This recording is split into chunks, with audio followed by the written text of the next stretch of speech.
Good evening, everybody. Happy pre-Thanksgiving. We got Woo! SEC biased here.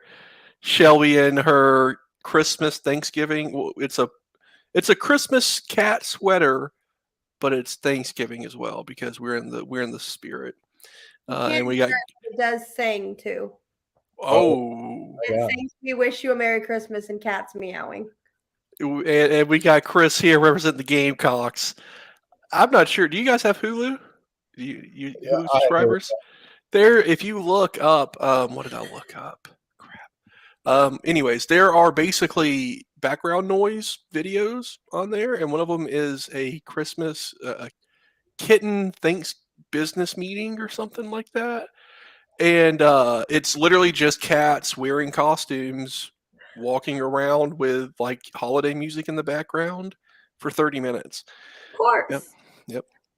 This Why is this this is the breaking college football analysis you Why? subscribe for right here. Just why? So we were playing Uno and we wanted background noise. So like we were going to listen to Christmas music, but Christmas music can kind of get annoying after a while. And not? so yeah, I love Christmas music, so I could listen to it all day. But I don't some like people, Christmas music. I like the Christmas music where it's like your favorite stars singing their version of their favorite Christmas music. I like that. I don't like the Christmas music that's like you would hear at like a church or at a mall where it's like very like it's the original carols. yes, I like when people take them and put a little spin on them and do their own little thing to them. That's how I like my Christmas music, I'm honestly. with you. All the memes about Mariah Carey Ugh. thawing out from Halloween. Hey man, I Mariah Carey has made herself synonymous with Christmas music to me. Her and Michael Bublé. Um, who else? Carrie Underwood. Yes. Really, there's just so many. Really, every celebrity has, for some reason, made a Christmas CD now. It's like a thing. You have to make a Christmas CD, or you make like a cover CD. Everybody loves doing Yeah, this. yeah, that's true. Well, so now that you guys know our opinions on Christmas music, and Because why not? this we are back to college football talk now. So I think that there's one thing that everybody wants to talk about, and I think that's South Carolina versus Tennessee. Um, I take the floor, man. Tell me, how'd you feel when you were watching this go down? It was the most nerve-wracking and terrifying and beautiful and amazing thing I've ever like experienced. It was it was honestly, as crazy as it sounds, it was like it's tough because it was like the best sporting event I've ever been to, but I don't know. But it's only like two on my list of greatest games I've ever been to. And I know how crazy that sounds. But for me, the best game I ever been to was the South Carolina Clemson game in 2013, my freshman year. It was the first time I'd ever gotten to go to a Carolina Clemson game, and we were just beat them 4 years in a row. In this game, we stomped them from the get go, and we beat them 5 years in a row, which at the time was just unprecedented. So like that place always has a special place in my heart, and will always hold that like that moment, that memory, those feelings of that game will always hold a place in my heart. But I will say this Saturday was probably the greatest sporting event I've ever been a part of. Like it was like one of those things you go in. I remember I went in, right? And I'm at my seat. I go to every home game. This Tennessee game was my 67th straight home game Wow. for South Carolina. And I remember going in an hour and a half like I always do. And I sit down and I look around and there's just so much orange. It's everywhere. There's just massive globs of orange in every part of the stadium because they had come in early and they'd come in large groups.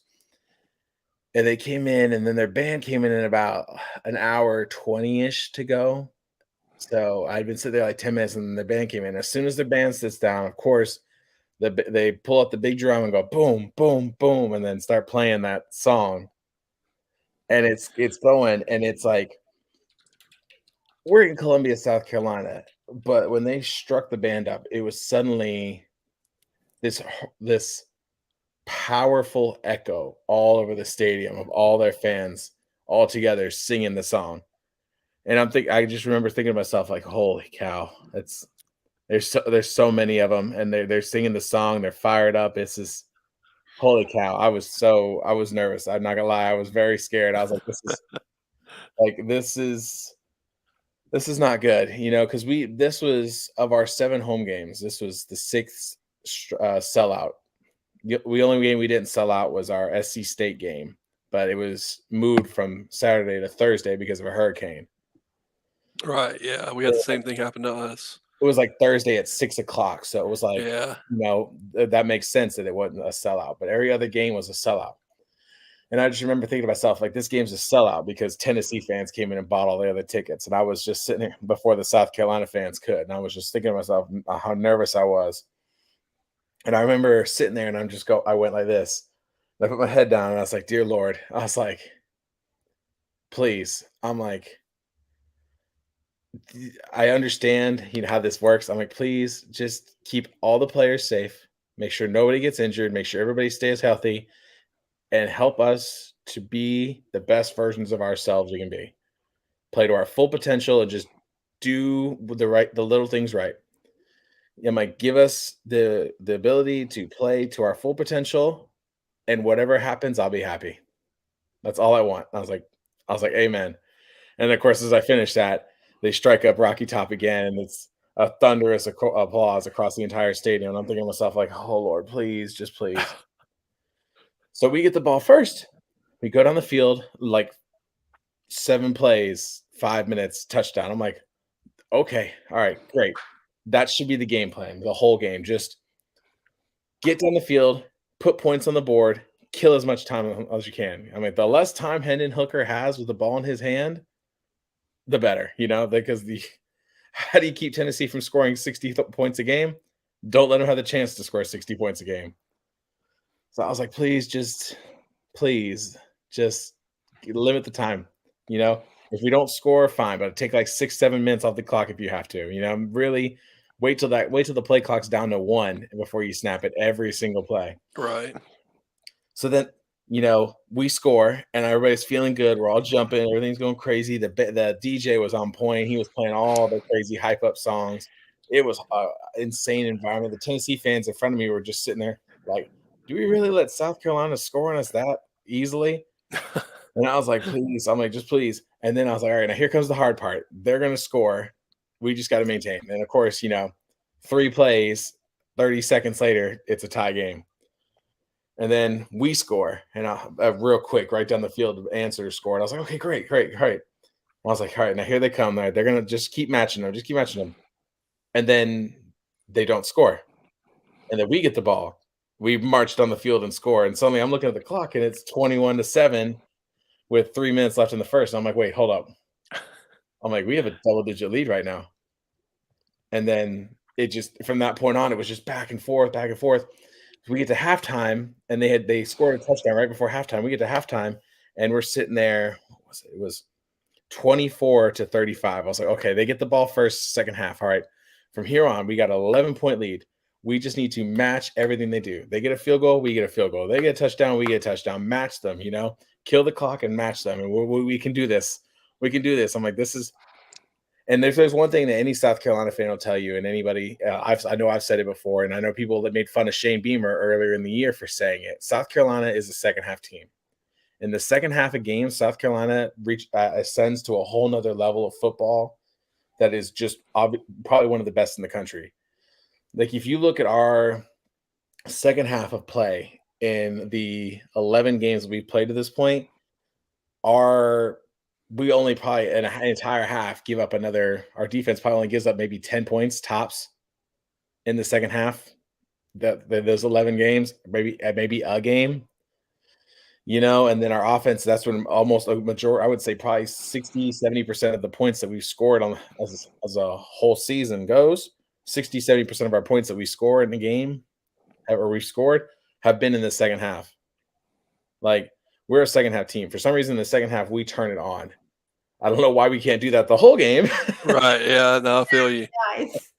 I would love that the whole game, but the second half of the game is like that's our whole thing. And Beamer made that comment earlier in the year, and a lot of people made fun of him for it. They're like, South Carolina never loses the fourth quarter. That's the dumbest thing ever. Shane Beamer's a clown. They made fun of him for it, But statistically, the man had a very good point. And, if you really look at it, it's accurate. So I was just thinking, all right, we're a second half team. We got to hang on, Here's where you got to really, show that we've been the second half team. Like, please don't pick the one game a year where you would decide that the second half is going to be your worst half. Right.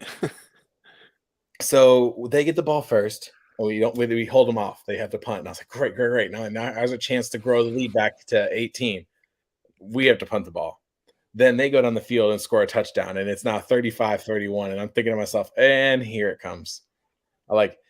As a Gamecock fan, I try to always stay positive, and I always have belief in my heart that we can do anything.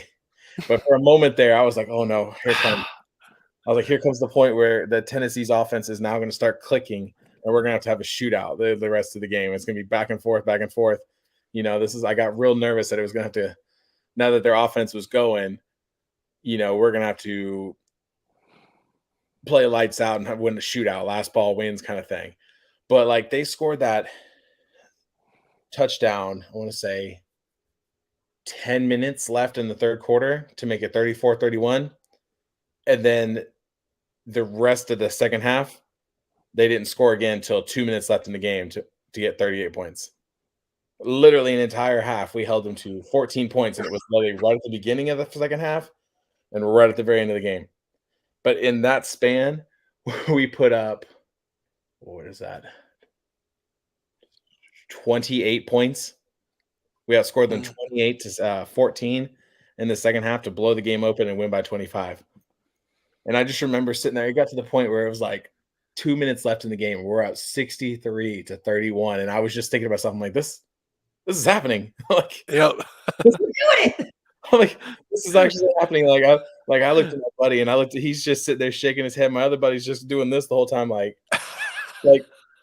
never seen a surrender cobra when you're winning, but he was doing it because he was just sitting there he couldn't believe it. We both it got to the point where it was 2 minutes left in the game. We looked at the score. We all looked at the scoreboard at the same time. We all looked at each other, and no words were spoken. We were just sitting there we couldn't believe it. I could feel I have my face paint. I got full face paint for the games. I could feel the one little tear. I was like, this is happening. I'm like, oh my God, this is actually happening. And of course, we had a couple Tennessee fans in front of us that were so mad. The whole game, come on, it's South Carolina. Just do your jobs. Just do your jobs. This is South Carolina. You shouldn't be losing this. They were losing their minds. The people behind us were going nuts. They were so mad. And then we got down to the last 2 minutes in the game, and they finally score a touchdown to make it 63-38, which eventually was the final score. But I just remember we had a bunch of young, just graduated Gamecock alumni behind us, and they all looked at each other and they all went, "Oh, I wish I was on Rocky," and they started singing the song as everybody doing this to the Tennessee fans. The Tennessee fans are pouring out of the stadium. It looked like someone spilled crushed orange soda, and it was just flowing out, because they were just pouring out of the stadium. I don't know if you saw this, but if you don't mind, wait, hold on, let me try and do this. I may have just messed this up, actually. Did you mess it up? I may have just messed this up. What'd you mess up? Okay, I messed something up. Don't worry about it. Never mind. I'm not sure if you've seen the video. I'll drop the link in the chat with the Sandstorm rendition of Rocky Top. Yeah. I wanted to. Yeah. It's I like this one better. It's the guy with the banjo, and it starts playing Sandstorm. Right. I've watched that 10 times, man. It's glorious. I think any clip from the game I've watched 6,000. But some of them were just absolutely great. The video from our media team stays undefeated because they just constantly put out fantastic media. I think we have the best media team in the country. Our guys are constantly putting out great material. Then all the little outside videos. Dana Beers from Barstool was at the game, and he posted a whole little video where he was on the field when we stormed the field. and he was interviewing people, doing videos, and it was graphic. There were people that were way drunk, Yeah. nasty things, but it was just like it's just the moment was like, you know what, I'm gonna let you slide now because we're feeling ourselves. But I just remember when our fans started singing Rocky Top to make fun of the Tennessee fans, and they're all like, even as the Tennessee fans, and they said that they did the the traditional nah nah nah nah, The classic. and all the Tennessee fans are just they looked so like they weren't even like sad, they were pissed. Oh, they get angry. It wasn't like they were sad. It wasn't like they were crying like we should have won. No, they were furious, and they weren't even furious at us. That's the saddest part. Is like they weren't mad at us. They were mad at themselves. They were mad at Tennessee. Like they were the guy in front of me, nice guy, really was. And like, yeah, outside of when he was cheering for the Tennessee, and I kind of put him down in South Carolina. He's a nice guy. He was a really good. But he just was like, he's like, it's South Carolina. We shouldn't be struggling against South Carolina. And he just like he was losing his mind. I was just sitting there thinking to myself, I'm like, You know what boggles my mind though when people say stuff like that? South Carolina is 4-6 against Tennessee in the past 10 years. Like it's okay. In our fan base, we have people who are like, "Oh, it's Kentucky. We should never lose to Kentucky." But then we're 2-3 against Kentucky in the past 5 years. Like, yeah, I get it. We won 30 games in a row against those guys. but that's not the same team. That's not the same team. Now, admittedly, the football programs at each school, Florida should be in a better spot than Kentucky, but we haven't been. But then I see people, kind of like what you're saying, where Tennessee, oh, we shouldn't be struggling with South Carolina. Like, at what point in time has Tennessee not struggled with South Carolina? Like, I mean, I get, the beginning of the SEC when you guys joined, yeah, Tennessee kind of put it to you guys. But in the past 15 years, it's been a pretty evenly matched series, just like Florida and South Carolina. I mean, Florida fans tend to think that it's South Carolina, but history does not, It doesn't say that. doesn't back that line of thinking up. I will say though that it really, in both the South Carolina Tennessee rivalry and the South Carolina Florida rivalry, it really depends on who the home team is, because South Carolina has only won 3 times since they've started playing Tennessee at Neyland. When we go to Neyland, it never works out for us. It almost always is the most embarrassing or painful loss. In 2013, we lost to a game to Tennessee under Butch Jones, who was absolutely terrible. It was the first time Butch Jones had won an SEC game, and we let him win. And that basically cost us a trip to the SEC, because that year we should have been playing in the SEC championship instead of Missouri, because that was the year we beat Missouri off that missed field goal. We should have played in the SEC championship. And I would argue in 2013, our team was a lot more talented and a lot better than the 2013 Auburn team. We would have probably won that SEC championship, and it would have been us versus Florida State. And I promise you, with the guys we had, Clowney, Victor Hampton, Kelsey Quarles, we wouldn't have blown a lead and let Kelvin Benjamin catch a game-winning touchdown against us. It wouldn't have happened. Yeah. We'd be talking about South Carolina in a very different moment right now. But and I would certainly have been rooting for you. Tennessee has always been a problem. And just like the Swamp, we always – I don't know what it is about the Swamp. In 2012, we had an 11-2 season, and one of our losses, we started the season 6-0, got all the way up to I want to say we were 5th or 6th in the country, our highest in-season ranking ever. And we go to the Swamp in a game that we should have annihilated you guys, and we get blown out 44-18 by a Florida team that was not bad that year, but not. So you were talking about the best sporting event you've ever been to. That game is mine, because it was my first game as an actual student, and me and my buddy, so we went to the liquor store before the game, bought a handle of Coke, or a handle of Captain Morgan, and a bottle of Coke, and we were going to get really drunk before kickoff and then enjoy the hell out of this game. So we went to different tailgates. We had our bottle. So we get our buddy to drop us off in front of the stadium. When we get out, the cooler that we had our stuff in, the handle breaks. It's like a cheap styrofoam cooler. The bottle drops. It's inside the cooler, right? But because the cooler absorbs the impact, it just cleaved the bottom of the bottle off. And so then we have a plastic bag full of rum and a cooler full of rum. So we filter the glass.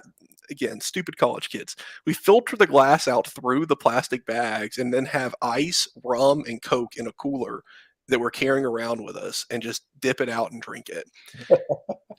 Opening kickoff, we kick it off to you guys, and you guys fumble it at like the 2-yard line. And within 10 seconds, we're up 7-0. And it's just like, from that point, I think we ended the game with like 150 yards of offense. And it was like you said, like 44-18. It's because we kept making mistakes and we kept getting short field, and we had like a pick six and like a fumble recovery for a touch. Like it was just, and Missouri did the same thing to us in 2013, to where they had like 120 yards of offense and beat us like 45-10. I don't know what it is, honestly. It's just that the Swamp and Neyland have always been a place that's like terrible for us. We've only won in the Swamp twice. In 2010, when we won the East that year, we beat y'all there to clinch the East. And then in 2014, when Dylan Thompson in overtime ran it in on the QB roundabout sneak, he pretended to hand it off. Everybody went to the left side of the field, and here he goes to the right. And I just will never forget that picture because it's an immortal picture in my mind of him as he's crossing the goal line, looking back at the entire South Carolina sideline, like, "Am I about to do this? The game?" Like he himself was looking back, like he couldn't believe he was doing it. Okay. Only 2 times. And so, like, yes, we may have a very balanced rivalry against Florida and Tennessee, but the problem is it really only is because the home team wins. Yep. It just seems to be that the home team always is the one that has the advantage in that game. You finally beat A&M. How did that feel? That was another one. That was another one that I just. It was such a roller coaster of emotion that I still quite. It's been weeks and I still haven't been able to quite process that, because we almost took that from you. That's what I'm saying. Like, we had the game won. And we give you the ball back with like a minute, and we're up by 9. Yeah, we're up by 9. I'm like, it's a minute. We're up by 9. There's no way. So then you guys go down the field. We're letting you walk down the field. I'm like, fine, okay, what it is. And then Jimbo decides, I'm going to go for the field goal now. And I was like, I remember looking at my buddy going, that's stupid. I'm like, but I guess it kind of makes sense, because if by some miracle you get the onside kick, then you can just throw a Hail Mary to get a 1-point walk-off win. I'm like, I get it, but it just seems dumb to go for that. I'd go for the touchdown because it's harder. I'd go for that first, because then you can just tell your kicker, hey, just kick it as hard as you can and try to get a long field goal. I think I'd rather try the reverse, but I get it, because I feel like it's easier to get a longer field goal than it is a Hail Mary. Yeah. With the field goal, it's the kicker, and if he has the length and the accuracy, that's it. Versus a Hail Mary where you can throw it down there and have 5 guys down there, but there's also 11 guys down there too trying to knock it away, you know? So I just remember thinking that Jimbo has logic. Oof. I just remember thinking, like, okay, Jimbo, go off, like, sure. And then you guys get the field goal, and I was like, okay, fine, they got the field goal. And then I'm sitting there going, I was literally taking, I have like football gloves that I wear. I have a whole like ensemble. I'm taking my gloves off, and I'm putting my gloves in my pocket, and I'm like putting my jacket on, and I look up and at the onside kick, and all of a sudden next to A&M's got the onside kick, but not only did they get the onside kick, he starts running down the field for like 20 more yards after catching the onside, and I'm like, what's happening? You ever seen the video of Chris Farley? It's like a GIF where he's like, yeah, you know what I'm talking about? Yeah. What's happening here? That was my face. I'm like sitting here going, okay, yeah, look at that, that's cute. They got the onside kick and he's running. Why is he running? Where is he going? I'm like, get him! And then they bring him down, and it's like the 40-yard line. So he only has 40 yards to go to get a touchdown. I'm thinking to myself, this is not ideal. Like, so I take my jacket back off, I put my gloves back on, I'm like bent over, like, hands on my knees. I'm like sitting like, come on, do not do this to me. All these years, 8 years that they have been beating us like we're rented mules. We finally have a chance to take one and get the monkey off our back. Please don't take this from me, and not like this. Like, my heart can't handle this. I'm a good man. I don't deserve this. Then like he ends up throwing the, I think, was it Wegman? Was it Wegman at that point? I think it was Wegman. He throws the one deep, and I'm like, I literally stop breathing for a second, and it gets knocked. Oh, thank God. But then I look at the clock, and there's 1 second left, and I was like, oh my God, he gets another chance to do it. So he drops back, and right before he gets a chance to throw the second deep ball, he gets lit up by our defensive lineman, and the ball just basically just goes straight up and then straight back down. And I was like, oh, thank you, Jesus. Connor's gonna be special, but right now it's Connor against the world. I don't disagree. I think I've seen enough from him this season that I think that down the road he could be, he could be like a Kellen Mond where he starts rough but slowly earns the fan base over and slowly becomes the guy to the point that when he's gone, fans are like, "Hey, love the kid, go to war for the kid." He wasn't the best. He wasn't the greatest quarterback we ever had. He never won the Heisman. I don't think he ever, won the big game for us, but heart and soul, great kid. Love him. I like kind of like Kellen Mond, but I tell you right now, everybody's already on Connor's bandwagon. You know who Texas A&M really needs? They need a Zeb Noland to come in and really carry the team on their back. Going into the South Carolina game when you guys had Rattler was, I think your backup quarterback was injured or something like that. And there was talk about Rattler, getting whether he was going to be the quarterback or whatever.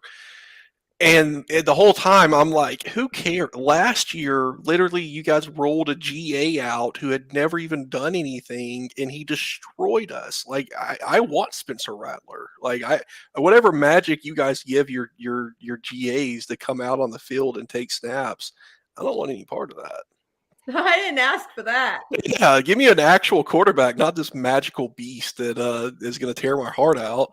Then that's another thing. I guess you would say that South Carolina and Tennessee, South Carolina Florida rivalry is a pretty competitive one, is because it seems like that we are you guys' floor, and I mean that in the sense that y'all's worst seasons are the seasons where we beat y'all for some reason. Like if you beat us, you have a great season, but if you lose to us, that's like your worst season. Because what is it? Your last 3 coaches, the final straw for their careers was losing to South Carolina, and they were fired almost the next week.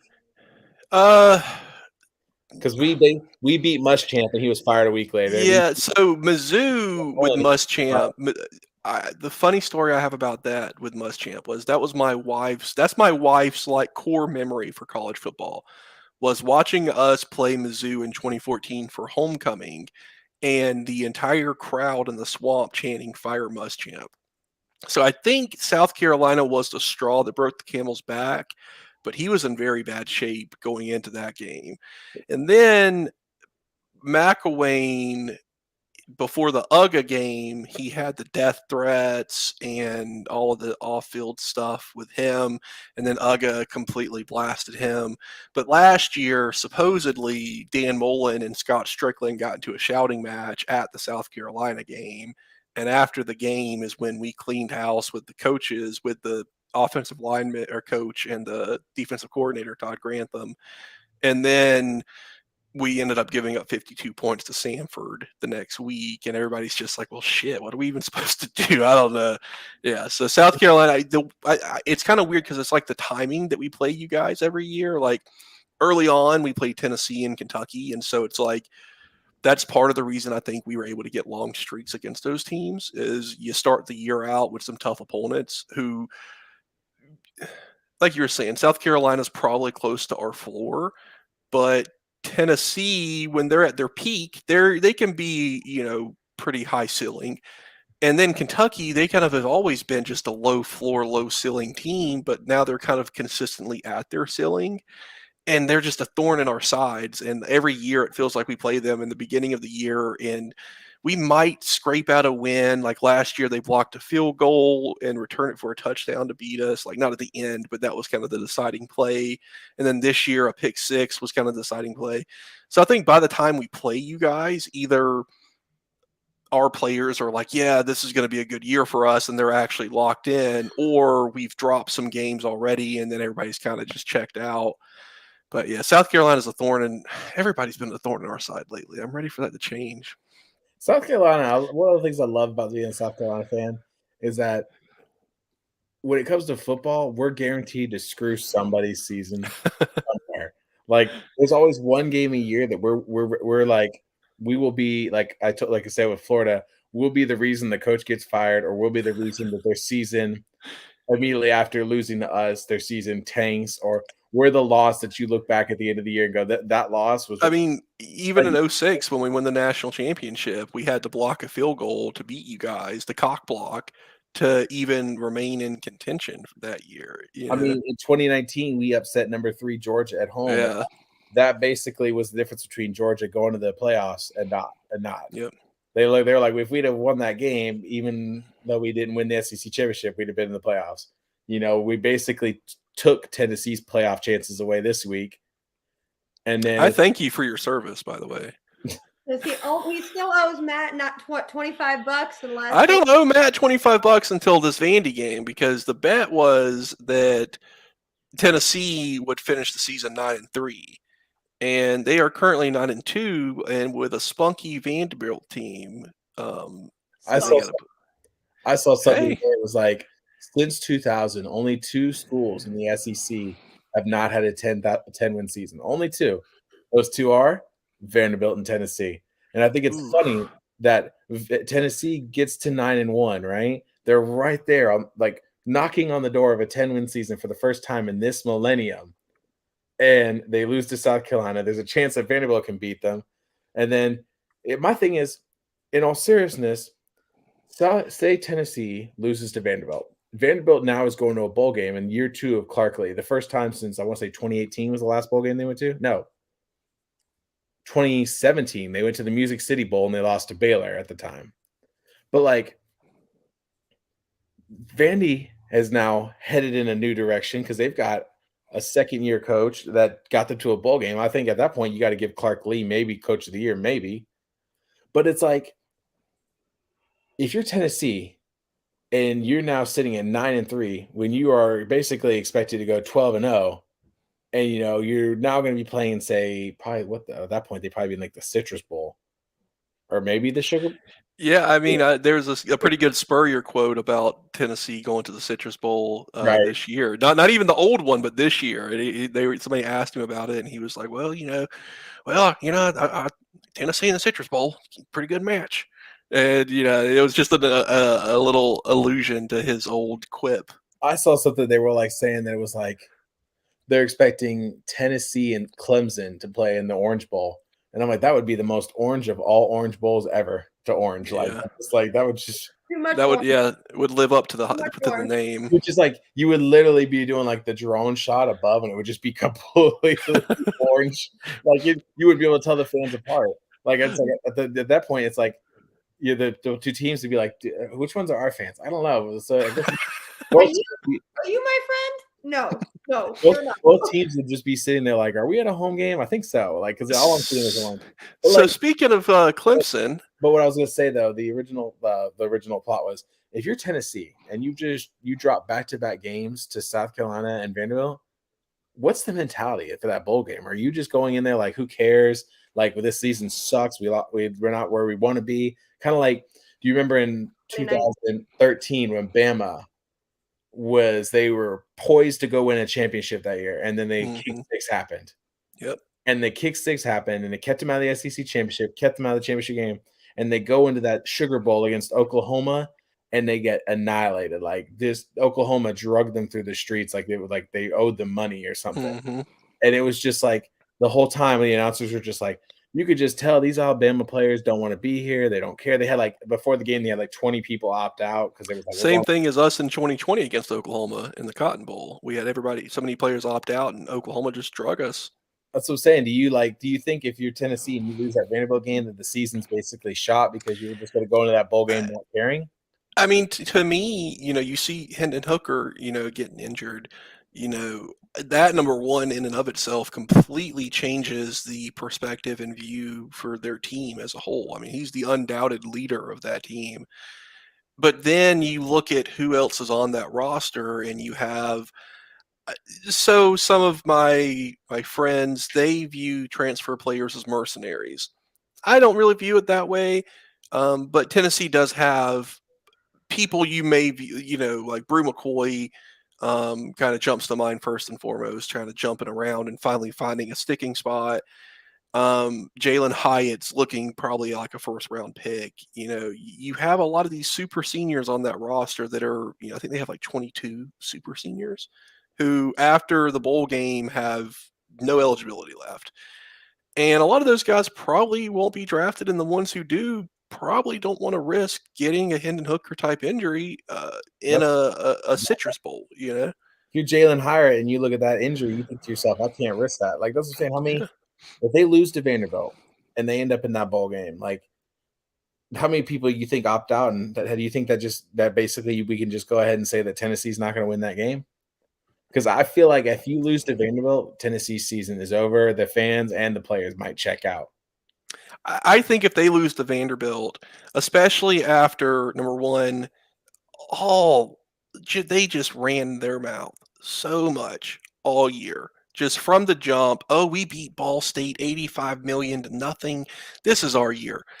To literally halftime of South Carolina, probably, maybe Georgia, because Georgia smashed them pretty good, but Georgia's Georgia, so it's kind of expected. Right, South Carolina, you getting smashed by South Carolina, that one raises some eyebrows, just like, we were looking, you get smashed by Georgia, lose against, whatever, for us, you get smashed by Vandy, there's some eyebrows raised, and the score might have been close, but kind of wasn't that close. If I'm Tennessee and my expectations were as high as theirs were, and you finish the season on a 2 to 3 game losing streak, and this is supposed to be your year, I don't know, man. I'm just glad I'm not a Tennessee fan. That's all I can say. I mean, I really, I'm a hater. I will wear that hat gladly. I hope Vandy wipes the floor with Tennessee, just because of the schadenfreude that I'll get of watching Tennessee finally beat Bama and Florida in the same year and then finish 9-3. Like, like, who would have ever? They get those two gorilla-sized monkeys off their back just to crumble down the stretch. Like, it couldn't happen to a better fan base. Like, if they were humble and just kind of, we're happy to be here and we're finally getting back to where we were, yeah, sure. Nah. They went straight from 1997 to 2022 and just pretended like the previous 25 years did not happen. And to me, it's glorious to watch it all crash and burn. But let's segue to some rivalry week talk. Let's start with our guest of honor here. You guys have a pretty major one. Where does Clemson? How can I word this? So for me, I would trade pretty much every game on the schedule to beat FSU. Where does your hatred and feeling towards Clemson? Where does that sit? Man, you probably won't find anybody on this planet that hates the Clemson University more than I do. Like, I had a rough moment in my life, a personal moment that I'm not happy of or proud of, that would like hit me hard and brought me down really low.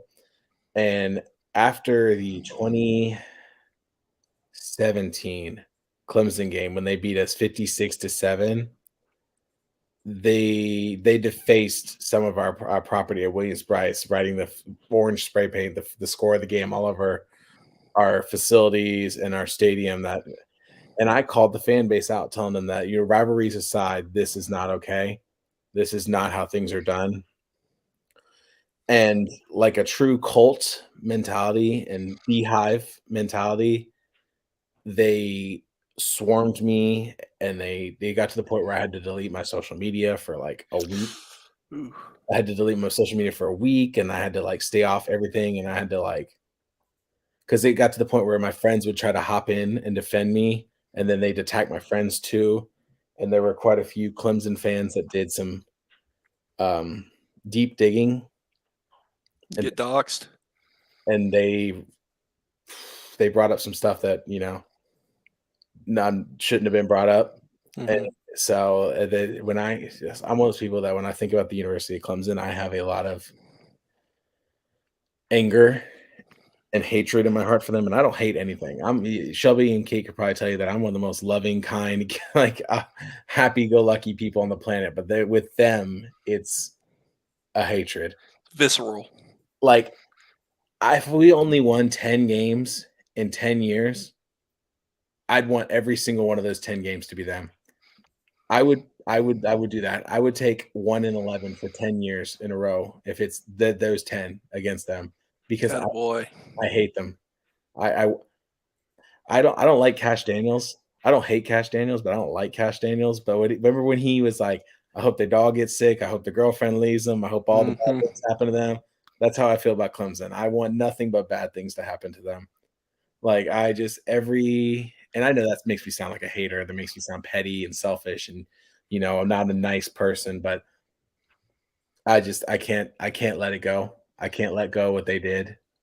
And so for me, I can't stand Clemson. They are the devil. They are the worst thing to happen to this country. And I know how ridiculous that sounds. It doesn't, because everything you just said, it transmute it into an orange and blue tint, and that's exactly how I feel about FSU. I mean, I don't have the personal experience.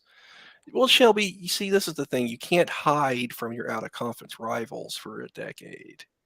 Okay, no one is hiding. No one is hiding. In her defense, it's not A&M that's hiding. It's the other one. Well, that's no fun. We don't have any Texas fans here. Let's go. I'm ready. I have no dog in this fight, so I just get to poke the bear. I just, like I said, I try to like not bring it up and try to not think about it. And I usually am like, okay, cool, move on. But I don't like them. I don't want them to be successful in anything. So when this week is always the toughest week of the year, it's tough. I feel you. Because especially the last 8 years, because we didn't get a chance to play in 2020, which I would have, if we had only played one game in the entire 2020, it should have been that game. But nobody was madder about that than me, because our rivalry was the third longest consecutive rivalry in the country. Only ones more were Wisconsin and Minnesota and Iowa State, I think. We've been playing each other since like 1892, and I was so mad about that when they chose not to, because it was like they said 11 of the 14 schools agreed to only play SEC play competition. The 3 that disagreed, Florida's AD, South Carolina's AD, and Georgia's AD. Why? Because we understand that our out-of-conference rival is a huge deal. Kentucky's AD is like, it's just Louisville, who cares, But for the 3 of us, beating our out-of-conference rival, it's a must. Your season is not successful without it. If you go 10-1 but lose to your out-of-state rival, I'm sure you'll agree, that season is like, who cares? Yep. And for the entire offseason, even if your rival is 6-6 and you're 11-1, they're 6-6, but one of their wins and your only loss was against them, you don't ever hear the end of it. I mean, it's win the national championship that year. They're gonna be like, you're like, we're the national champions, yeah, but they're gonna be like, out of nowhere, just kind of, we beat you. It's unbearable. Yeah. The last 8 years have been terrible. They beat us 7 in a row. We didn't get to play in 2020, but it's just like, it's terrible. It's been unbearable. I need it. I think the program defining moment was beating Tennessee. Beamer beating Kentucky early in the year when Kentucky was 13th in the country in Kentucky was a huge program shifting moment, because under Will Muschamp, those were games we lost. Those are games that we go into Kentucky and they beat us 56-3. Like, Shane Beamer winning that game showed that South Carolina can be successful and will be successful again. But beating Tennessee shows the world that South Carolina is not just here to put on some Pit Viper shades and dance around in social media and be funny. And, we're not here to just be oh, look at them, they're the little darlings, we love them, but they're never serious. We can be serious. We can be down the road, maybe 2, maybe 3 years, time, we could be somebody that when you look at in the preseason polls, you're like, they could finish at worst second in the East and probably win the division. If they could probably be a competitor for the SEC. Beating them, the way they did it with the national media displaying our facilities before the game, showing our stadium, the environment that we've created for fans, all the things that everything that Beamer has brought has shown that Tennessee win shows that this program can be very successful. That Can we being get said, rid of the chicken squawking noise, though, please? that being said, though, a win Saturday,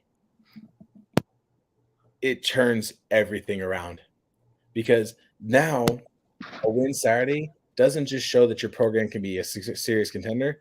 Your program shows that it can be what's considered the gold standard in the state. All the best recruits in the state seem to always go upstate for this last little stretch. But if you can beat them, you can show these recruits, hey, we can beat them. We can have we have better facilities, better fans, better mentality here, better brotherhood here, and we can beat them. Those recruits that go to Clemson start staying home in Columbia. They start coming to Columbia instead. We start taking recruits from them, and then slowly you see the bridge get a little more balanced. And eventually, once it's reached that balance, I think the SEC advantage helps us. We play in the SEC. You have a better chance of winning a national championship because of straight to schedule. You have better facilities, better money, better endorsement deals. We can get the edge on them back like we had in 2009 to 2013.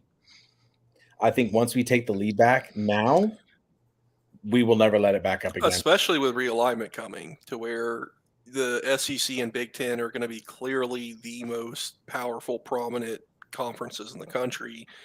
And then you have the ACC and Pac-12 and Big 12 who are going to be trying to have to figure something out.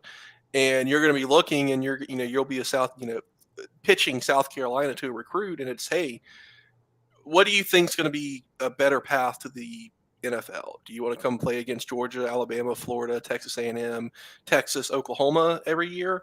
Or do you want to go play against Georgia Tech and Duke? And, it's in college, to where their best teams are going to be, 10 and 2, kind of like you were talking about ceilings and floors. I view things pretty similarly too, because it's hard to put a definitive, our season is a success if we win 10 games. But if, you win those 10 games, but your 2 losses are to the 2 worst teams on your schedule, do you really feel good about it? It's kind of different. You feel like you didn't hit your ceiling if you lose the teams you should beat. I think it's a good prime example is look at North Carolina this year. They started the season unranked. They lost they started 3-0, lost to Notre Dame. That really started Notre Dame's uphill swing. Mm-hmm. And they won the next 6 in a row. They were sitting at 9-1 from 9-1 with 2 weeks left in the season. And they started the season unranked. Where were they at that point? 15. That tells you everything you know about the ACC. Arguably the best team, because right now I think UNC is better than Clemson. I really do. Arguably the best or second best team in the conference is 9-1, but it's the 15th best team in the country. Yep. So let's do some scores, Shelby. Who you got? Clemson or South Carolina? Because of what South Carolina has done. I will go South Carolina. Plus, I also don't like Clemson. So. I'm going to be honest. Before I was introduced to Chris here, I would have picked Clemson. But after hearing you speak about the Gamecocks for the past 45 minutes, you have me. A believer? That's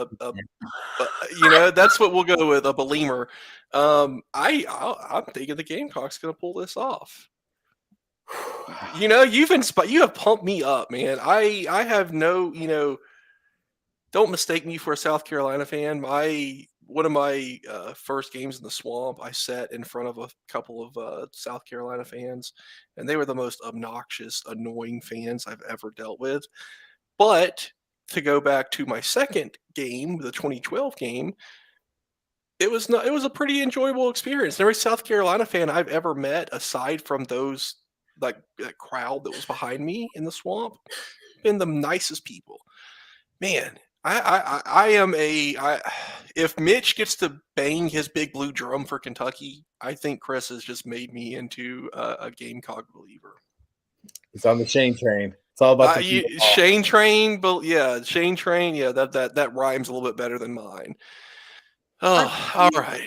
I, for personal other reasons, South Carolina fans I have met were the ones that I met at the game whenever we went my junior year. They scored first. And we were like, well, shit. And the fans sitting right next to us said, don't worry, we'll lose. He was like, oh. And that honestly is a mentality that Muschamp instilled. Like, he'll do that to you. He found ways to win games that we should have won, and so he found ways to just create this negative mentality that we assume the worst, that the other foot is going to drop and it's all going to come crumbling down. That Beamer in almost 2 years time now has slowly but very efficiently worked to eliminate that mentality. He's spoken on it several times. We have to move on. We have to stop expecting bad things. We have to believe, and we have to constantly stay positive, find the joy, find things to look forward to, and quit looking for bad things to happen. Because if you're looking for bad things to happen, they're going to happen. If you keep going into things with the mentality like, oh, this is our way, it's going to backfire, or we're going to fail, you will fail. Mentality is 80% of the battle, you know? And so Beamer in the last 2 years has slowly turned the fan base around to now. You won't hear many fans like that anymore. Most fans now are with this mentality that, hang on, we can do this. We're going to get there, and that's like I said, that's a Muschamp mentality. Yep. I've been there, my friend. All right. So the Egg Bowl tomorrow at 6 p.m. I love Who you guys Egg got? The Egg Bowl. Watching the who was it? Was it Elijah Moore? Yep. Yeah. Watching that play, I never really cared about the Egg Bowl. Really, it was just the two worst teams in the SEC for a long time. And watching him fake pee on the goalpost, it's must-see TV for me now. I love that we all knew what you were talking about. Like, Yep. you didn't have to, like... Nope, you guys knew. Elijah Moore. I love the Egg Bowl. I am a South Carolina fan through and through, but I love the Egg Bowl. The Egg Bowl is honestly my favorite Thanksgiving tradition. To me, the NFL football games are just placeholders. They're just there to kind of get me through the day, or something that'll be on while I take a nap after I eat all that food, to get me through the day till the Egg Bowl. As a South Carolina fan, I have no dog in the fight, but I love watching that game because it is such an intense and insane rivalry. It's like whatever you expect to happen never happens. No matter who's favored, somehow the one non-favored always wins. I remember there was a stretch in the Egg Bowl where it was like 10 years and none of the home teams won. For 10 years, whoever the away team was, they found a way to win. The last couple of years, it's like I saw a stat the other day. They said the last 15 Egg Bowls have all come down to, was it 9 of the last 10 Egg Bowls have come down to one score, and of those 9, 7 of them have been whoever had the ball last scored to win. Wow! Like you can't ask for any more in a rivalry. Like nope. As a college football fan, that is everything you want in a college football game. A close game that is back and forth with the dog pee and the drama, the comeback wins, the insane, just shouldn't make sense things happen. The Egg Bowl is easily, I wasn't even born in the state of Mississippi, and like I said, the Egg Bowl is my favorite Thanksgiving tradition. That being said, Ole Miss is favored by 2. They're 8-3. Mississippi State's 7-4. Give me Hail State by a touchdown. Ooh, I think Klanga. I give me Hail State by a touchdown. I think a touchdown. Calling his shot. See, he gets it, Shelby. You got to predict the score. For a competition that we have in our group chat, I need Ole Miss to win. But if Ole Miss doesn't win, it won't really affect me winning. It doesn't really change the result because everybody else I'm competing with right now for first place all picked Ole Miss. So I think Ole Miss is going to win, should win. And if they win, it's who I picked originally when the season started. But because it's not going to affect me and it won't really put me behind or put me in the hole, give me more cowbell. I want like it. cowbell. You got a fever. I got a fever. And what I need is more cowbell. Gotta go. I will never bet against Mike Leach. I love the man. When he was at Texas Tech, I love watching the man. I would stay up late after South Carolina games at 10 o'clock at night just to watch Washington State play because I love Mike Leach. I will never bet against Mike Leach. I don't care if he is down 15 starters and he's playing Alabama and they're all loaded with the entire first round in the NFL draft is going to be every starter player on Alabama. I will not bet against Mike Leach. I will not do it. I can respect that. I'll tell you right now, I can't stand Mississippi State because since Johnny Manziel left, they have been a thorn in our side. And even with Johnny Manziel, that's where my favorite, now rest in peace Vine, but that was where one of my favorite Vine videos came from. Is that too soon, Shelby, they did a lip read of Johnny Manziel because he would score and then he would turn around and the defense would allow the Mississippi State to score. And he's like, fuck. God damn it! I've seen that video. That is hilarious. It was literally all of us. God damn it! So all right, Shelby, it's the last week of the season, though. You got to give me a score prediction here. Okay, I'll give you Ole Miss by 7. Okay, I can take that. Hail State 31-24. 31-24. I'll go Hail State, but I'm going 45-42. I think it's going to be a shootout. And I think Ole Miss is checked out because Lane Kiffin is going to not be their coach. I think that will be a play. That will play a factor in that. He's really got to try to rally the troops and make them believe that he's not leaving for 2 more games. Yeah, but I'm with you. I think it's either going to be, if there's one thing I know about the Egg Bowl, it's either going to be, like you said, 45-42 Hail State wins, or it's going to be the most ridiculous game we've seen all season, and it's going to be like 17-10 Ole Miss wins. Something ridiculous where it's going to be like, we're expecting both these powerful offenses to have a shootout, and neither offense shows up. Yep. Honestly, I hope something crazy happens, like some crazy play like bounces off a guy's face mask just so we can get the Lane Kiffin and Mike Leach quotes after the game. Oh. Yeah, that's what I'm here for. All right, so Arkansas at Missouri. I don't really have a whole lot of energy or effort or interest in this game. Who you guys got? Arky. By 17. Both going to Arky? Hogs by 17. That's a bold one. I think I'll take. I'm going to go Missouri. I think they're playing at home. I think Arkansas, they kind of got right a little bit against Ole Miss last weekend. We'll see if it carries over. Missouri's just been a weird team all year. I went to the Missouri-Florida game. It was a weird game. They played Georgia weird. Tennessee just destroyed them, but then they, I don't know, just kind of a weird team to predict. But I think Mizzou pulls it out and makes Sam Pittman's seat a little bit warmer. I think it comes down to the quarterback. And if you're comparing the two, Brady Cook throws the ball well. He really does. He's a great thrower, but that is where he begins and ends. KJ Jefferson can throw for 3,000 passing yards and then turn right around and run for 3,000 passing yards.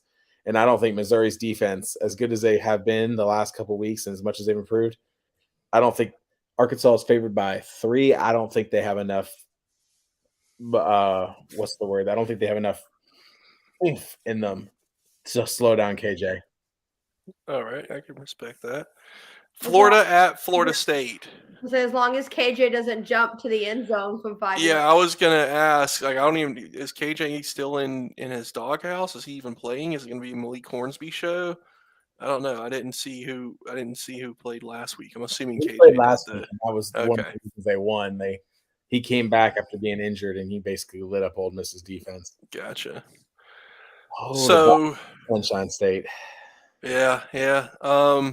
I'll go last. I want to hear your guys' take on this rivalry because I obviously have a lot of feelings and thoughts on it. But You have feelings and thoughts on Florida and Florida State? yeah, it's funny being in a group chat full of Tennessee and Georgia fans, and all I ever talk about is how much I hate FSU, and they still don't understand that no matter how many times they beat us, what our seasons look like. I really, compared to how much I hate FSU, Georgia, and Tennessee, we could stack Georgia, Tennessee, and LSU like a kids in a coat situation. To where the cartoons where the kids would stand on Yeah. each other's shoulders to go to the bank teller. Little Yeah, rascal. those are our rivals, and then FSU is actually a full-grown man, is how I view it. Before I go though, I want to hear your opinions on it because give me a prediction here. FSU is favored by 10.5. Which They're eight. hurts. They're 8-3. Florida's 6-5. Florida has been up and down all season. The Noles should go in there and just manhandle them.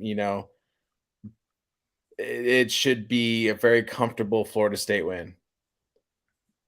That being said, Okay. Florida State, their losses this year were all three together, and they were 3 games that they probably should have won. NC State without Devin Leary, Wake Forest manhandled them, and then Clemson, they almost had a chance to win. But Don't be fooled by that Clemson score. They got blasted in all 3 of those games. That's what I'm saying. They really didn't. In their losses against teams with a pulse, they don't look quite comfortable. So I figure the Noles should win by 7, but Anthony Richardson pulls out a miracle game. Let's go. One more time this season. Like, channels his inner Utah for one last game at Florida because he might leave after this year. I figure he pulls out one last miracle game for Florida. Give me Florida by 2. I am upgrading my ticket on the Shane train to first class with that prediction. What you think, Shelby? Break my heart. He already doesn't like A&M, so it doesn't matter what I say. Oh my God, that was country. Okay. See, I like A&M. I don't like Jimbo Fisher. I may be joining you on that train soon enough. I think a lot of people in Aggie land are. But on that note, before I'll get into Jimbo Fisher in a minute. But okay, so Florida State beat LSU to open the season. They backed into that win. They didn't beat. Oh no! Yes, I'm getting there. So everybody is high on Florida State because they beat LSU and LSU won the West. So therefore, they must be better than all the SEC teams. Right? Wrong. I don't have any faith in Florida State. Never have. I don't like them because they blame Jimbo for everything. Every time they lose, it's still Jimbo's fault. Oh, you haven't heard? The new excuse is COVID. Oh, good. They've got 2020 was actually just completely unfair to Florida State because of COVID. Now they don't bring up the fact that Lane Kiffin and Mel Tucker, who else? Dave Aranda, don't bring up the fact that other coaches also changed positions and took over schools in 2020 and had to also deal with COVID. It only affected Florida State. Only. Yeah. Yes. It was unfair, and it was actually a ploy by Greg Sankey to keep Florida State down. My thing is Shelby saying that they still blame Jimbo like it's a problem. Like, Shelby, how often does something go wrong and you still think, damn it, Sumlin? Never. Yeah. At this point, what would I blame Sumlin for? These are all recruits. This is Jimbo's program now. There's no remnants of Sumlin. There's nothing to blame the man for. And hell, apparently we hire the country white version of him. So what the hell is the point? Yep. It's a lateral move at best. Oh. See, you and I, Chris, we can blame the last coach, but Shelby, FSU, after 2 years, that's my marker. At 2 years, your roster should be made up of at least half or more of players you recruited, you developed, you chose to be on your team. I First think and second year, you're still dealing with a lot of what the last coach left you.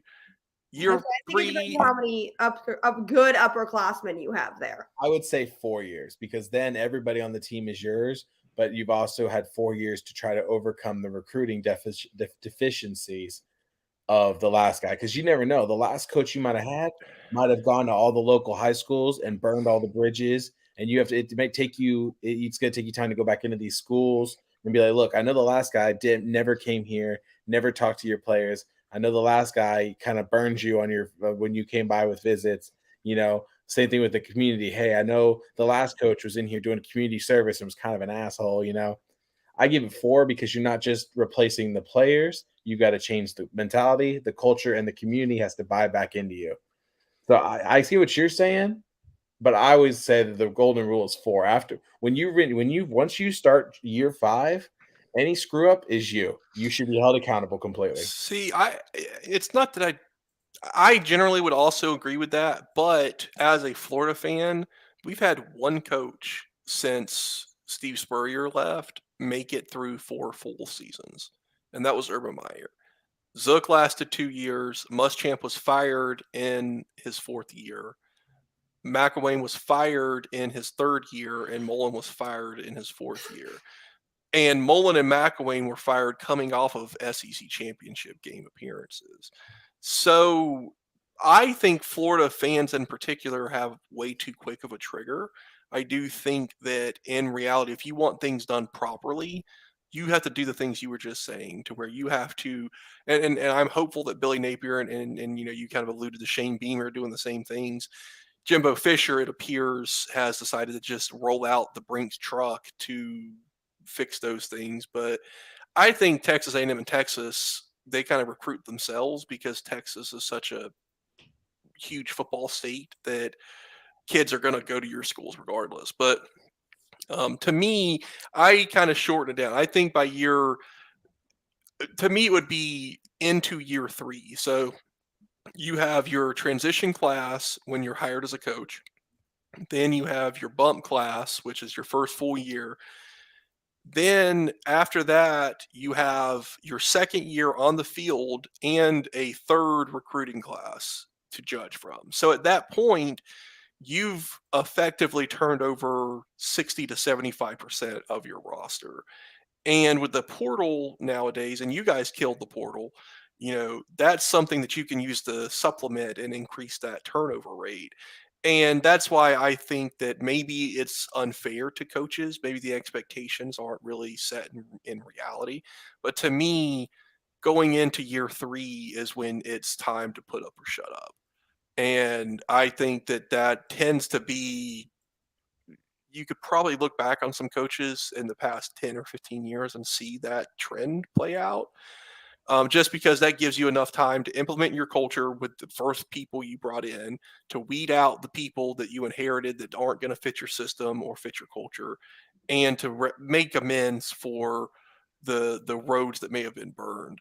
But yeah, we essentially, I don't know how we got onto this tangent off of Florida State, but you know, COVID. That's what it was. It was all because of COVID. It's all Florida State's fault. Yes, it's all Florida State. And you know, I told you, Shelby, and this is what's funny. This is the difference between a Florida and a Florida State fan.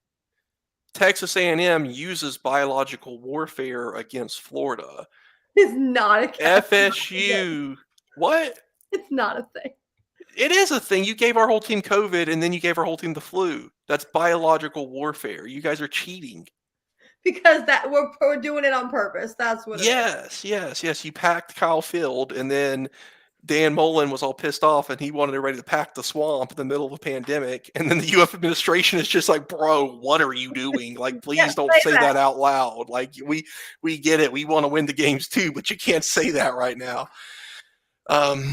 But yeah, so that's the difference. Is Florida fans accuse other teams of using biological warfare. FSU accuses COVID for all their downfall. Florida is going to win this game by 2 touchdowns. As my buddy Chris here says, the leader of the lane train, who I am now fully aboard.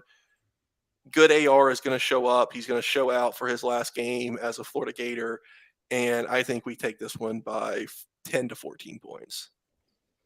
I think it That's comes my down prediction. to I think Florida wins, but I think it comes down to they're going to give the ball to AR with like a minute left, and he's going to have to pull out the magic, and he's going to kick. Please, Florida man, State don't put that. Don't put that. Did you see the Hail Mary that he threw against Vandy?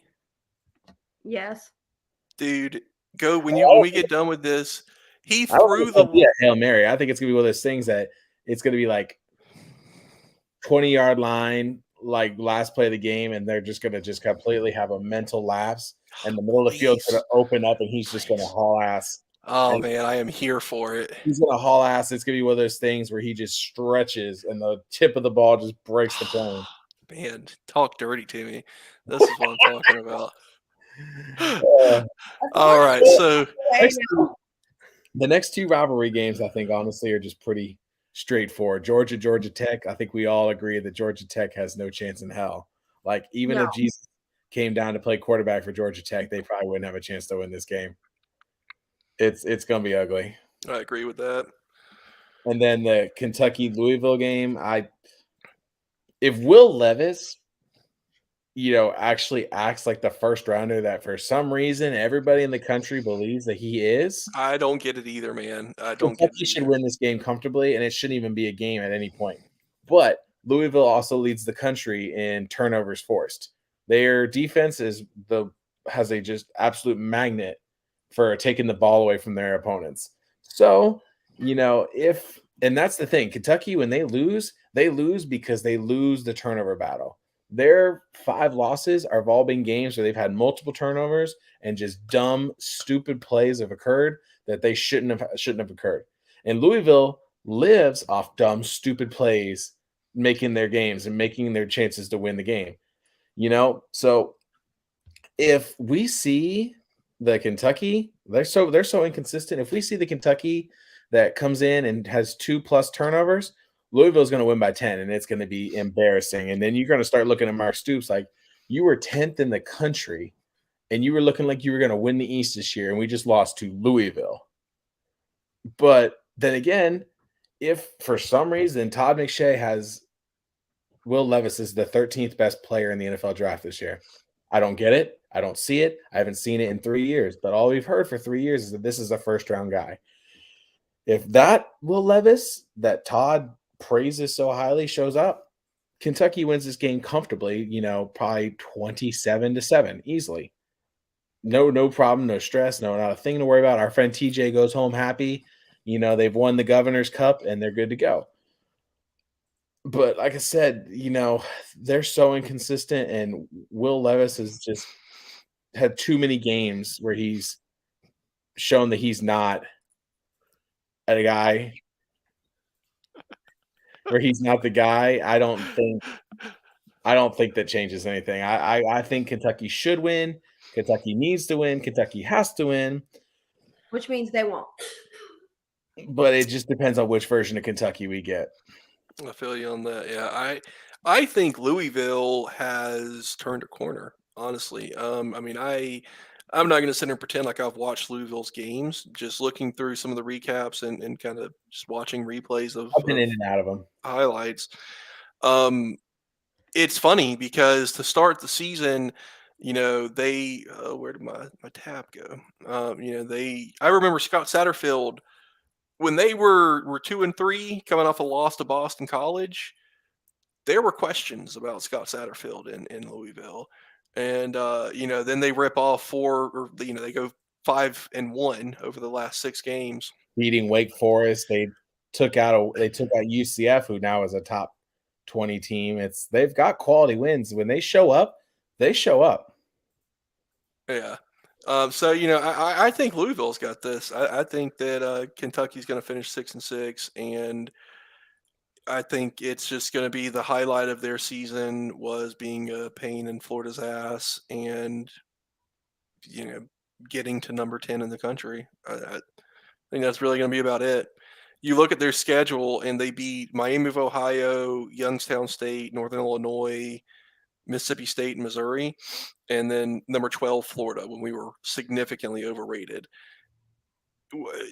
How can anybody in Kentucky's fan base feel good about 3 of your 6 wins coming against Nobody. MAC teams? I mean, that's just my take on it. At least Florida has that win over Utah. Like we may not have a good season at all, but we at least have that. Kentucky, man, that game sucks. But yeah, I think Louisville's got this, and I think they finished the season on a high note in the Krog. Every time I hear Kroger Field, I literally think of a field in the Kroger parking lot. By the way, I don't know if you guys have seen this Kroger commercial. I'll have to see if I can find the link and send it to you. It's like an animated commercial, and it's like the beginning of Up, where he's looking at all of his pictures of his dead wife. Yeah. It's literally that commercial or that scene, but for a Kroger's commercial. And then like his granddaughter shows up, and it's all like, enjoy your family. I was watching Chopped last night, trying to get my mind right for Thanksgiving, and this commercial comes on at like 11:30 p.m. and my wife just looks over at me, and I'm just like, I'm not chopping onions. You're chopping onions. Oh, Yeah, that's my plug for Kroger. All right, so the Iron Bowl. Bama by 10. Honestly, they should win. I think Cadillac Williams has got Auburn believing they can win, and I think that Auburn is going to show up and be the most motivated Auburn we've seen in probably a year and a half. And I think that they're going to have all this energy, and they're going to fight with Bama in the first quarter and a half. And by halftime, we'll be looking at it like 17-10, and we're like, okay, Auburn's hanging in there, but by the time the game ends, it's going to be like 45-23, something ugly. yeah. I think mentality is 80% of it, but at the end of the day, that last 20% sometimes makes or breaks those key moments in a game, and I don't think that they have it. I think that Auburn is literally Cadillac Williams's mentality and Tank Bigsby's legs. After that, it's just they're fighting for their lives out there. And that was enough to beat A&M. Okay. Yeah. Well, yeah. It was sad. What a sad day. Yeah, poor Shelby. There's always next year. You guys can bounce back as long as you don't lose your whole team to the portal. I'll tell you right now, this is my opinion, and this is what I will say. This is all I have to say about the Iron Bowl. I wanted it to have to be Zachary Calzada, and I wanted Zach Calzada to come out and somehow win this game so he could beat Saban twice, to just be the thorn in Saban's side. But he is really hurt, and we apparently really messed him up because he hasn't seen the field all season. And still is medically redshirting again for that shoulder injury because we really messed the poor kid up. So let me do I want to do mine, but with a caveat, if I'm allowed. Okay. I want this. This is my. If Auburn does not announce a new coach before the Iron Bowl kicks off, I think Auburn wins. I think Cadillac has his players, his fans. I think he has reinvigorated that program to a certain extent, at least the best he can as a midseason hire. To treat the Iron Bowl like an interview. Possibly, but also Alabama, kind of going back to what we were talking about earlier, to where Alabama's expectations and their season is essentially shot. Most of those guys don't really care about playing in whatever bowl, Peach Bowl, or wherever they end up. I don't think Alabama has a whole lot to play for. And I think Auburn has a coach who bleeds whatever shade of orange and blue Auburn uses. And I think that he is going to come out with those kids ready to go through a wall, because he had me ready to go through a wall after that post-game speech that he had against who was it that they beat? Ole Miss. Right. He had me ready to come out and fight for him, and I don't even know the guy. And so I think that I agree. I that's my thing. If they come out and announce Lane Kiffin after the Egg Bowl or on Friday or whatever, I think that I think that could really change the mentality of the team. And I think that Alabama would win it going away. I think that they know that I agree, Michael. Get right next year. That's always my motto as well as a Florida fan. We'll get them next year. I'm with you. I think if Cadillac has the right mentality, everybody's head is on tight, and they come out and they play play like super inspired ball, they have a chance. And if they do win that game, I think you'd be foolish as the AD at Auburn not to give Cadillac a job. You give him a modest, like simple, like 4-year contract, and you say, "Hey, look, here it is. We're going to give you a shot. Here's 4 years. There will be no extension talk until year 3 ends." And your buyout is something reasonable, right. Something that's a lot of these programs drop the ball because they give these coaches these 4-year contracts. Then they have one really good year to start the year, and after year 1, they're like, "We're going to give you a 5-year extension." So now your contract is 9 years and worth so much money. And then year 2 is okay, and year 3 sucks, and then they're screwed because they have all this extra years of this guy, and all this buyout is ridiculous. I think if he wins the Iron Bowl, give him 4 years. Tell him this is a small buyout, and there will be no extension talks till the end of year 3. So don't give him $86 million. No, you shouldn't give anyone $86 million. A guaranteed $86 million. I agree. I think that right now the ball is almost entirely in Cadillac's court. I mean, if he comes out and wins, like I said, I think that's the big thing is if the Auburn athletic department doesn't announce, and this is something that I heard, and it's kind of just stuck with me to where it's like they have to announce this guy, because if Cadillac pulls this off, it doesn't matter what your search firm tells you. It doesn't matter what your boosters want. Your fans will riot in the streets if they win the Iron Bowl with Cadillac and then he gets let go. I think Cadillac, especially at a place like Auburn that has the resources, I think that he could be the CEO kind of figurehead of the program and go out and hire a Garrett Riley at TCU and, maybe a Doug Belk at Houston for his coordinators, or maybe even a more experienced duo. Those two guys would be kind of on the younger side, be a little bit more risky. But let him be the guy who goes in home and says, here's how Auburn University built my life. Here's how it developed me into a man. Here's how it made me who I am right now. And here's how I'm going to do it for your son. And let somebody who knows the ins and out of offenses and defenses handle it, kind of like Dabo does, kind of like Shane Beamer does. Let the head coach be the CEO.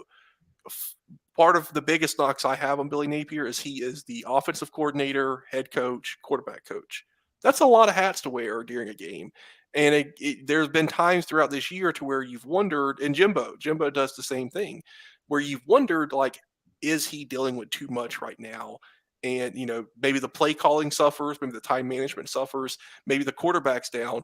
One of the, any of those three things that normally you'd have that burden offloaded, having it all centralized to one person, it's hard. And so, I think Cadillac could excel if he was given that chance, but it's also a risk. Oh, thank you. Happy Thanksgiving to you too, buddy. Yeah, speaking of Thanksgiving, we need to wrap this up. I've been on too long. Yeah, I was just thinking of the clock myself. I say, give me my game, and I'm good. Let's do it, Shelby. You lead us off. Okay. What's up, Chris? I was going to say, before we get into that, because I might take a second, Tennessee, Vanderbilt, I think I want Vandy to win. Go Doors. I want them to win, but Tennessee by 17. Yeah. Tennessee by 17. He's writing all this down. No, I'm not. My mom texted me about some yams. I want the Doors to win. I do. Yeah. I really do. I want them to go bowling. I would love if that happens, because then the only two teams that don't go bowling are the team with the number 1 recruiting class in the country and the team that was in the fake Columbia. So I can live with that. The fake Columbia. Misery. Miss who? Exactly. All right, Shelby, lead us off. Let's hear it. Let's hear your analysis here. Okay. First of all, fuck Jimbo Fisher. No, just kidding. No. Okay. Let me tell you how it is in Aggie Land right now. The shirts that they made after the Orange Bowl that have Jimbo Fisher's signature on it that say, "We ain't done yet," are in the clearance section of the warehouse. Oh Lord. The rest of the Jimbo shirts are still out where they're supposed to be, but that one is in the clearance section. Because, honey, we ain't done yet. No, we done. We done. This season's done. We done. But because this season is done, can we please play spoiler for LSU? Please do it. What else? We have nothing else to lose. This is the first time, according to Jimbo, this will be the second game this season that our quarterback, our star receiver, and our star running back are healthy. Because we lost, A-Chain wasn't playing. Evan Stewart has been out with a concussion. Wingman is finally going to play. And apparently he's feeling better from the flu. I don't know. The UMass game was yikes. Okay, so then I have 3 questions then. I have answers. Okay. I'm going to say before I ask these questions, I'm going to say LSU by 17. First question. Who is the quarterback at A&M? Connor. Okay. Where is the game being played? Kyle Field. And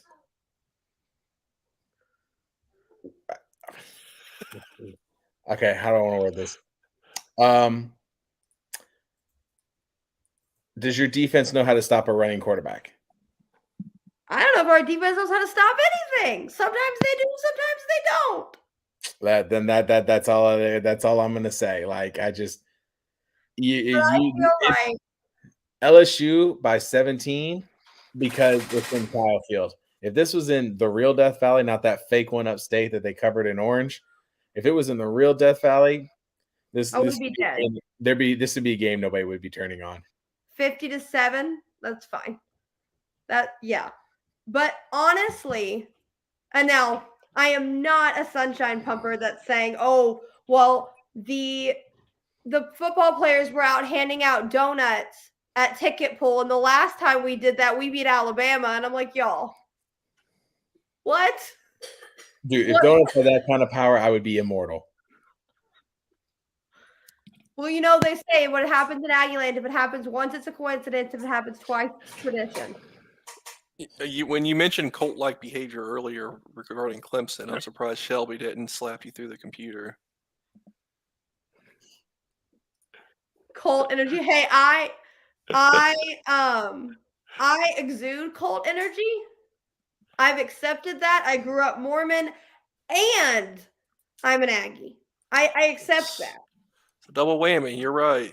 I live into that.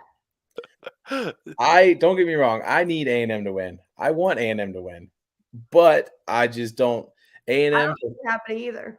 A&M when it comes to playing LSU is like they're stumbling around like the 3 blind mice in the dark. They have no idea how to beat LSU. They did it 72. They did it one time, and they basically had to play a basketball game, and that was it. Yep. No, we did it twice. We did it in 2020. So I will say this is my take. I am very curious about this game, not necessarily so much about who wins or loses. I want to see how Texas A&M looks because since halftime of the Florida game, I haven't really watched Texas A&M play. And after that half, you guys came out and just kind of rolled over for us, and I appreciate it. I'm glad it really helped us. But I don't know what happened, but it was just flat. And admittedly, Haynes King was the quarterback, wasn't Connor.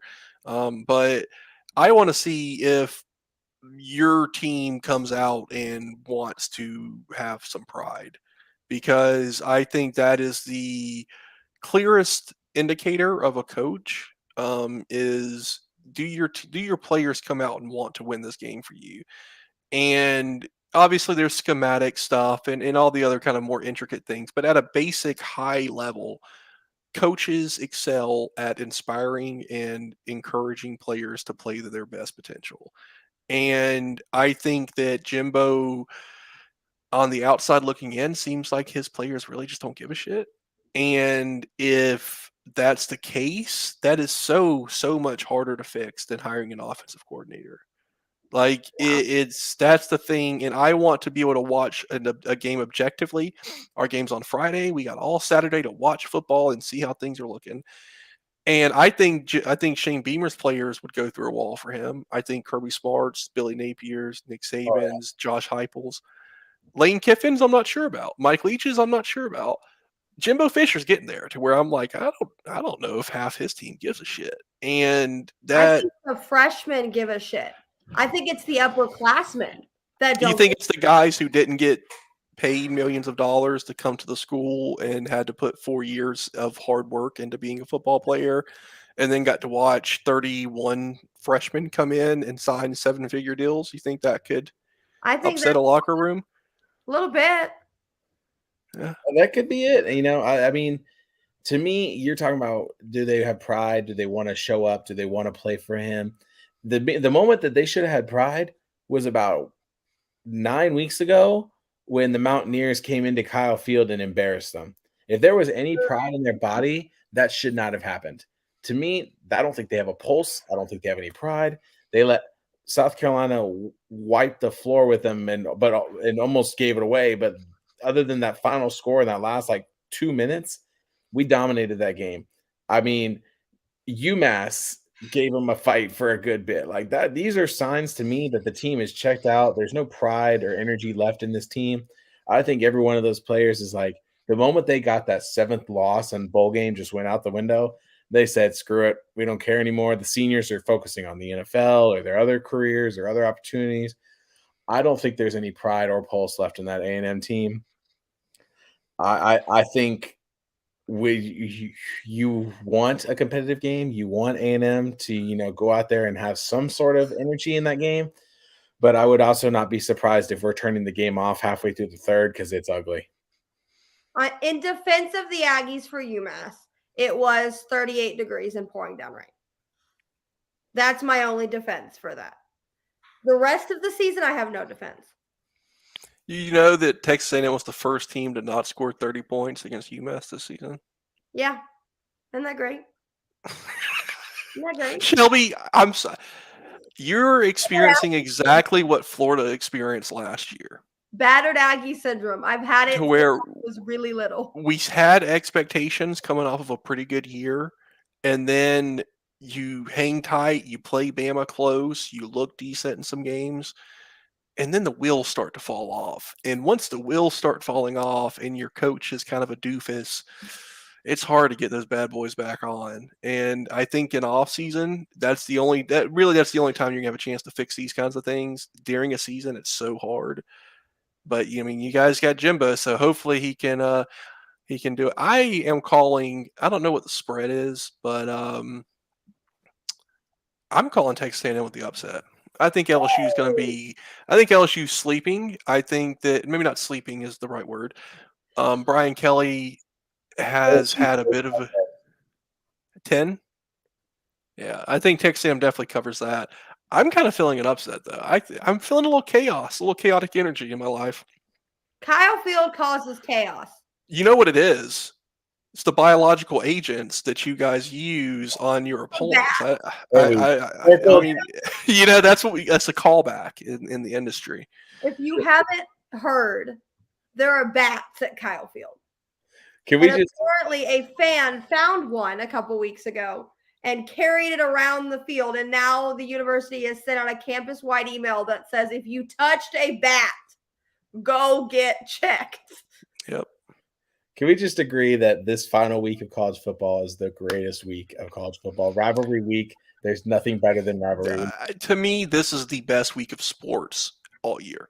Like you have the NFL really heating up. You have the NBA kind of getting into its second month, and now you are into its first kind of full swing. And then you have rivalry week in college football. Seasons are made, broken. Like this whole week is just perfection to me. It's hockey season, y'all. Let's talk about. Well, may we all be happy by the time rivalry weekends. Maybe we all will come back on here next week and can be happy. Fingers crossed. All right, folks. That does it for me. Shelby, Chris, any parting thoughts? Thanks and gig 'em. Oh, my ring is gone. I had to go get it resized. Oh, Gone. Well, the closing, guys, anyone watching, it's Thanksgiving tomorrow. Just take a second, look around the things you have, enjoy the things that you have, the people you're with, the friends and family you choose and love, and just be thankful for everything we have because you never know what tomorrow may bring. But learn to enjoy the little moments, and most importantly, be kind to one another, love each other, and just find the joy, as Shane Beamer says. Find the joy, be thankful for what we have, be good to each other. Go Cox. well, I can't beat that, so I'll leave it with everybody love everybody, go Gators, and have a good happy Thanksgiving. Bye.